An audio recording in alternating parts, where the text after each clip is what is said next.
말씀은 사무엘하 5장 13절에서 25절까지의 말씀입니다. 다윗이 헤브론에서 올라온 후에 예루살렘에서 처첩들을 더 두었으므로 아들과 딸들이 또 다윗에게서 나니 예루살렘에서 그에게서 난 자들의 이름은 삼무아와 소밥과 나단과 솔로몬과 이팔과 엘리수아와 네벡과 야비아와 엘리사마와 엘야다와 엘리벨렛이었더라. 이스라엘이 다윗에게 기름을 부어 이스라엘 왕으로 삼았다 함을 블레셋 사람들이 듣고 블레셋 사람들이 다윗을 찾으러 다 올라오매 다윗이 듣고 요새로 나가니라. 블레셋 사람들이 이미 이르러 르바임 골짜기에 가득한지라. 다윗이 여호와께 여쭈어 이르되 내가 블레셋 사람에게로 올라가리이까 여호와께서 그들을 내 손에 넘기시겠나이까 하니 여호와께서 다윗에게 말씀하시되 올라가라. 내가 반드시 블레셋 사람을 네 손에 넘기리라 하신지라. 다윗이 바알브라심에 이르러 거기서 그들을 치고 다윗이 말하되 여호와께서 물을 흩음같이 내 앞에서 내 대적을 흩으셨다 하므로 그곳 이름을 바알브라심이라 부르니라. 거기서 블레셋 사람들이 그들의 우상을 버렸으므로 다윗과 그의 부하들이 치우니라. 블레셋 사람들이 다시 올라와서 르바임 골짜기에 가득한지라. 다윗이 여호와께 여쭈니 이르시되 올라가지 말고 그들 뒤로 돌아서 뽕나무 숲을 맞은편에서 그들을 기습하되 뽕나무 꼭대기에서 걸음 걷는 소리가 들리거든 곧 공격하라. 그때 여호와가 너보다 앞서 나아가서 블레셋 군대를 치리라 하신지라. 이에 다윗이 여호와의 명령대로 행하여 블레셋 사람을 쳐서 게바에서 게셀까지 이르니라. 아멘. 어제 본문에서 온 이스라엘의 왕이 된 다윗을 보았습니다.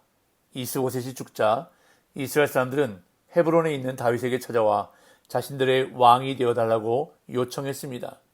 이에 이스라엘의 모든 장로가 헤브론에서 하나님과 언약을 맺고 기름을 부어 다윗을 온 이스라엘의 왕으로 세웠습니다.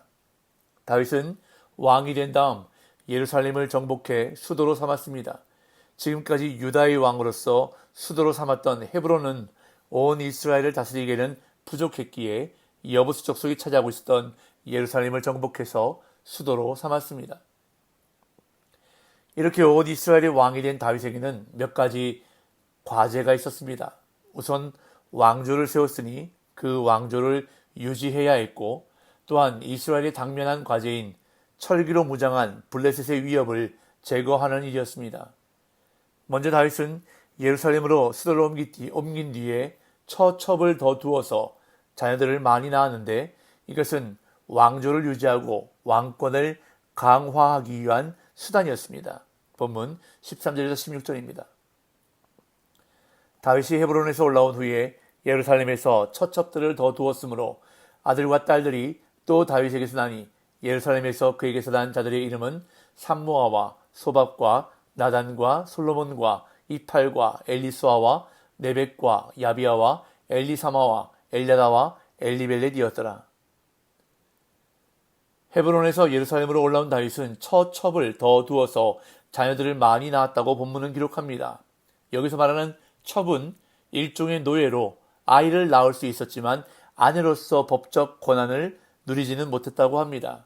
반면 후궁을 뜻하는 처는 아마도 다윗이 정치적 목적을 위해 한 정략 결혼일 수 있습니다. 왕가의 아들과 딸들은 후일 그들의 결혼으로 왕권 강화의 수단이 될 수 있기 때문에 다윗은 자녀들을 많이 낳은 것으로 보입니다. 본문은 다윗이 예루살렘에서 낳은 11명의 아들들의 이름을 나열합니다. 그 중에서 14절에 기록된 4명의 아들들 삼무아와 소밥과 나단과 솔로몬은 역대상 3장 5절에 따르면 밧세바가 낳은 아들들임을 알 수 있습니다. 물론 왕자가 많아지면 그만큼 후에 왕권 쟁탈의 다툼도 치열해질 수 있겠지만 다윗에게는 무엇보다 왕권을 강화해야 할 필요가 있었기에 아들을 많이 낳은 것으로 보입니다. 그런 다음 이제 이스라엘의 당면 과제인 블레셋에 관한 문제를 해결하는 모습이 나타납니다. 사울이 왕으로 기름 부음을 받았을 때와 마찬가지로 다윗도 왕위에 오르자마자 블레셋의 문제에 맞닥뜨립니다. 다윗이 이스라엘의 왕이 되었다는 소식을 들은 블레셋 군대는 다윗을 대적하려고 르바임 골짜기에 진을 쳤습니다. 17절 18절.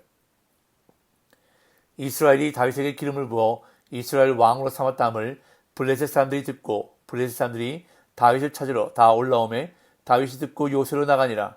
블레셋 사람들이 이미 이르러 르바임 골짜기에 가득한지라. 다윗이 이스라엘의 왕으로 기름 부음을 받았다는 소식이 블레셋에 전해지자 그들은 다윗을 찾으러 이스라엘 땅으로 올라왔습니다. 여기서 우리말 찾으러라고 번역된 히브리어 레바케시라는 단어는 문맥상 다윗의 목숨을 노렸다는 뜻입니다. 아마도 자기네 땅에 망명해 있던 다윗에 대한 배신감도 작용했을 것입니다. 다윗이 유다족 속의 왕으로 있을 당시에는 전혀 위협이 되지 않았을 것입니다. 그러나 이스라엘이 통일되는 것은 결코 간과할 수 없는 문제였기에 많은 군대를 이끌고 다윗의 항복을 받으려고 쳐들어온 것입니다. 블레셋 군대는 르바임 골짜기에 진을 쳤습니다. 이곳은 유다와 베냐민 지파의 경계에 있던 흰돔 골짜기 북쪽의 평지였습니다. 즉 블레셋 군대는 예루살렘 코앞에까지 진군에 들어온 것입니다. 이에 다윗은 이전과 마찬가지로 먼저 하나님의 뜻을 구했습니다.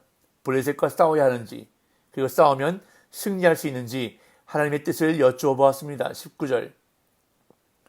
다윗이 여호와께 여쭈어 이르되 내가 블레셋 사람들에게로 올라가리이까 여호와께서 그들을 내 손에 넘기시겠나이까 하니 여호와께서 다윗에게 말씀하시되 올라가라 내가 반드시 블레셋 사람을 네 손에 넘기리라 하신지라.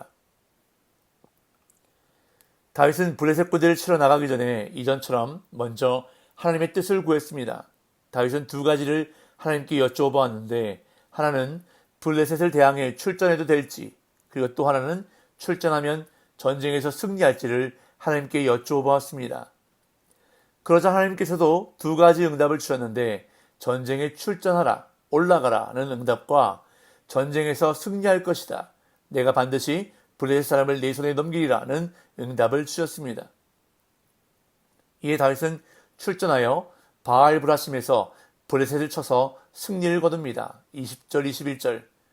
다윗이 바알브라심에 이르러 거기서 그들을 치고 다윗이 말하되 여호와께서 물을 흩음같이 내 앞에서 내 대적을 흩으셨다 하므로 그곳 이름을 바알브라심이라 부르니라. 거기서 블레셋 사람들이 그들의 우상을 버렸으므로 다윗과 그의 부하들이 치우니라. 다윗은 하나님의 응답에 힘입어 바알브라심에서 블레셋과의 전투를 벌였습니다. 여기서 말하는 바알브라심은 원래 그 장소의 이름이 아니라 사무엘서를 기록한 시대의 지명입니다. 그래서 사무엘서 저자는 이 지명이 어떻게 생겨났는지 설명을 덧붙이는데 다윗이 말하되 여호와께서 물을 흩음같이 내 앞에서 내 대적을 흩으셨다 하므로 그곳 이름을 바알브라심이라 부르니라 라고 말합니다. 바알브라심의 뜻은 흩으시는 주라는 의미로 여호와께서 블레셋 군대를 물을 흩음같이 흩으셨다는 다윗의 말을 통해 이곳의 지명이 되었다는 것입니다. 전투는 이스라엘 군대의 승리로 끝났습니다. 블레셋 군대는 전투에 피하여 도망가기에 급급했고 이에 이스라엘 군대는 블레셋 군대가 버려두고 간 그들의 우상을 치웠다고 본문은 기록합니다. 그런데 블레셋 군대는 포기하지 않고 전열을 정비해 다시 이스라엘 땅으로 올라와 르바임 골짜기에 진을 쳤습니다. 22절에서 25절. 블레셋 사람들이 다시 올라가서 르바임 골짜기에 가득한지라. 다윗이 여호와께 여쭈니 이르시되 올라가지 말고 그들 뒤로 돌아서 뽕나무 숲을 맞은편에서 그들을 기습하되 뽕나무 꼭대기에서 걸음 걷는 소리가 들리거든 곧 공격하라. 그때 여호와가 너보다 앞서 나아가서 블레셋 군대를 치리라 하신지라. 이에 다윗이 여호와의 명령대로 행하여 블레셋 사람을 쳐서 게바에서 게셀까지 이르니라.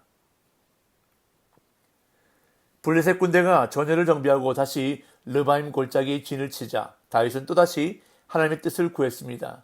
그러자 이번에는 하나님의 응답이 이전과 좀 달랐습니다. 먼저 첫 번째로 주신 응답은 올라가지 말라입니다. 이것은 앞에서 주신 응답에 비추어 볼 때 전쟁에 출전하지 말라는 응답처럼 보입니다. 그런데 이어지는 두 번째 응답을 보면 출전하지 말라는 의미가 아닙니다. 하나님께서 주신 응답은 이번에는 블레셋과 전면전을 치르는 것이 아니라 후방으로 돌아가서 기습하라는 응답을 주신 것입니다. 올라가지 말고 그들 뒤로 돌아서 뽕나무 숲을 맞은편에서 그들을 기습하되. 왜 이번에는 전면전을 하지 말라는 응답을 주셨는지 그 이유가 명확하지 않습니다. 그래서 어떤 학자들은 지난번에 패전을 경험으로 블레셋 군대의 수가 이전보다 훨씬 더 많았을 수도 있다고 말합니다. 어쨌든 하나님의 응답은 전면전이 아니라 기습 공격이었습니다. 하나님은 상세하게 작전 계획도 알려주시는데 뽕나무 숲을 맞은편에서 그들을 기습하되 뽕나무 꼭대기에서 걸음 걷는 소리가 들리거든 곧 공격하라고 말씀하십니다.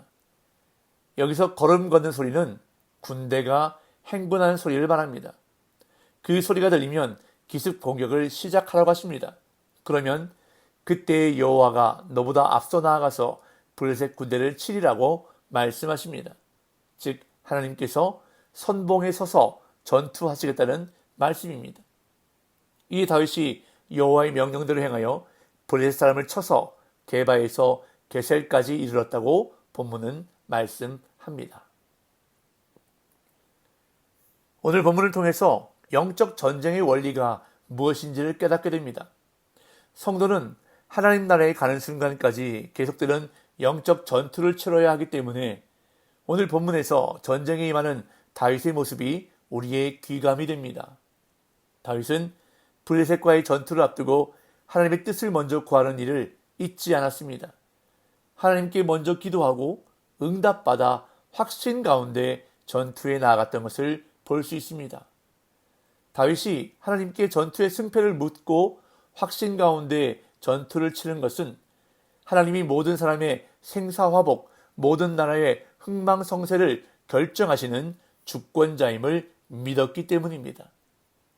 이와 같이 우리에게도 하나님이 모든 역사와 삶의 주권자이심을 믿는 믿음이 있어야 합니다. 그저 머리에만 있는 지식적이고 관념적인 믿음이 아니라 실제 삶 속에서 하나님의 뜻을 구하고 따르는 실제적인 믿음이 있어야 한다는 것입니다. 그럴 때에 오늘 본문에서 다윗에게 구체적인 공격 방법을 알려주실 뿐만 아니라 다윗보다 앞서 나아가 블레셋을 치시는 하나님의 은혜가 저와 여러분들의 삶에 함께 하실 줄로 믿습니다. 오늘도 그러한 은혜가 임하는 복된 날 되시기를 예수님의 이름으로 축복합니다.